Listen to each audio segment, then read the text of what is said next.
So here's the Bachmann one I got from Hatton's auction site. I chipped it with a Lay's DCC, which seems to work. I don't know whether because there's no markings on the board, I've got the pin around the wrong way, because forward goes backwards and backwards goes forwards. I've rotated the engine round this direction because there is an issue. As you can see, I haven't got the tender on. It does run, but there's a little... I'll start off slow there.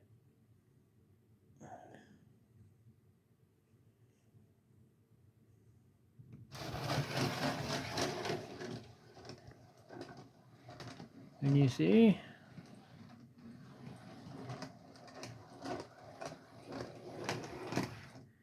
now I'm trying to get to the bottom of it. The quartering's fine. I suspect it's somewhere to do with the valve gear, and I think it's this little piece catching on that conrod. You can see it's going smooth at the minute.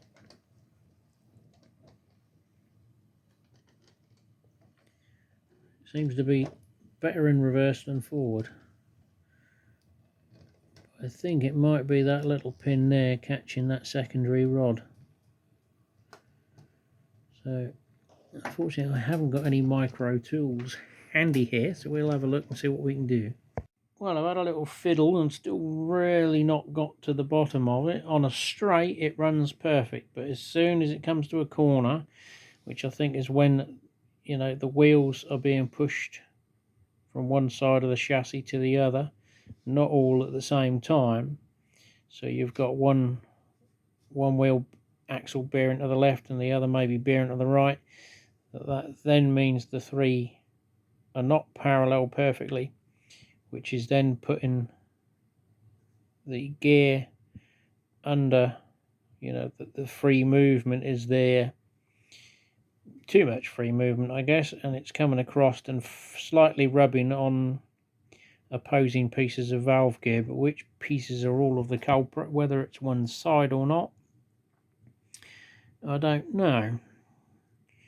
I've just moved it and sort of cleared it, and as soon as it went back on the corner again, it's throwing the, you know, the synchronization of the conrods. It's still catching, so I'm not quite sure which one is completely the culprit. I suspect it's that bit there, rubbing on that inner bar.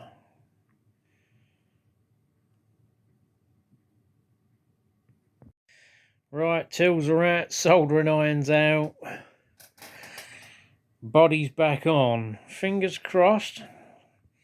During my fiddling around trying to get it to free run by disengaging the motor gear, that also disengaged the two wires to the little circuit board that holds the chip, so we've just had to solder the wires back on. So hopefully I've got them in the right place, because I just realised the black wire was flying about and don't know where it really came from. Process of elimination. Hopefully we've got it right. So I'll just clear the decks and we'll see if it's still working, or even if it's working better than it was. Right, fingers crossed everyone. Body's back on. I did put the screw in the wrong way round and nearly damaged the thread, because they're slightly larger. One's larger than the other, but touch wood, the drawbar is still retained by the screw. So, still on 03, factory setting, no CVs changed or nothing yet, so speed step 1.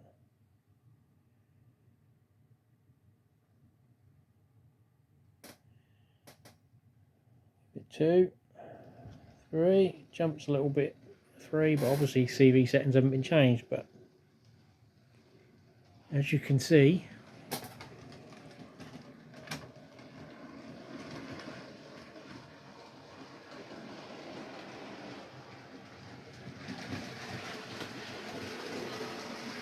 still finds that corner tight, but then a lot of locos do, so I think that's something to do with Hornby's track there.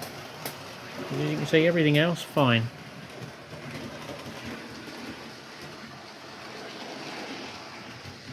Okay that time.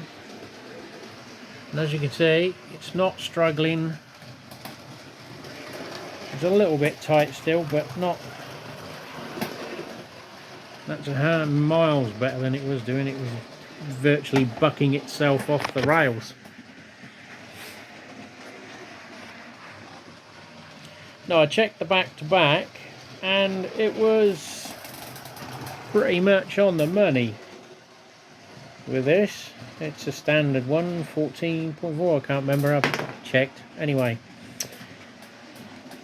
they were tight, very tight, so I opened them up just a little bit using it as a leverage. It's a bit awkward because you've got all the valve gear and everything underneath, brake gear. Opened it up a little bit, didn't make squit's worth of difference in improving it. I've actually gone the other way.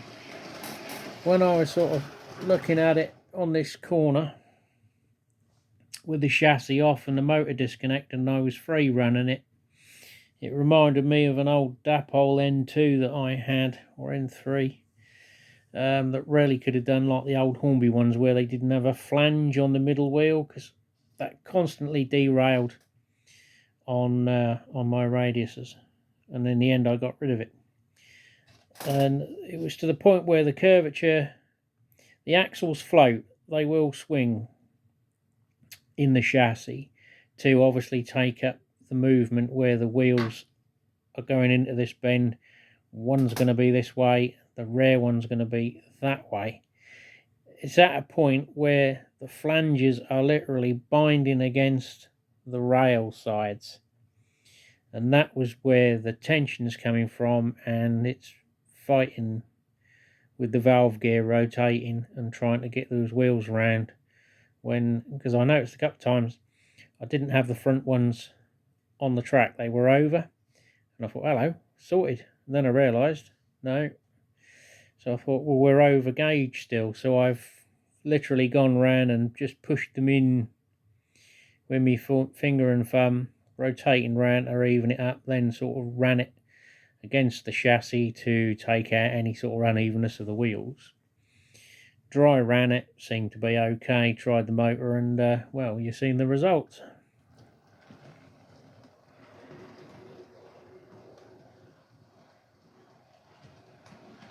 Wouldn't have done that, it would have stopped under tension. So I will say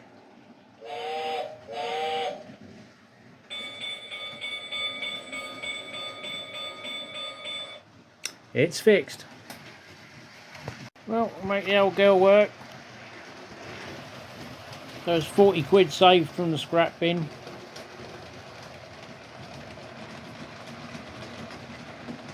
It's about all it can manage. Well, I suppose it's doing fairly well. 2, 4, 6, 8 Mark IIs.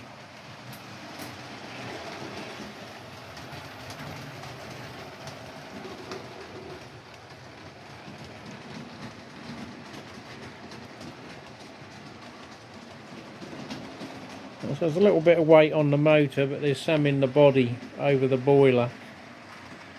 But yeah,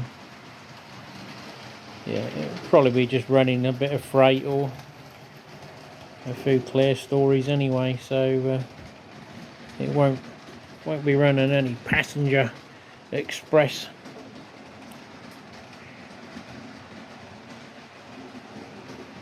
We're on 15. I don't know whether it's set to 28. I presume it is, going at this speed.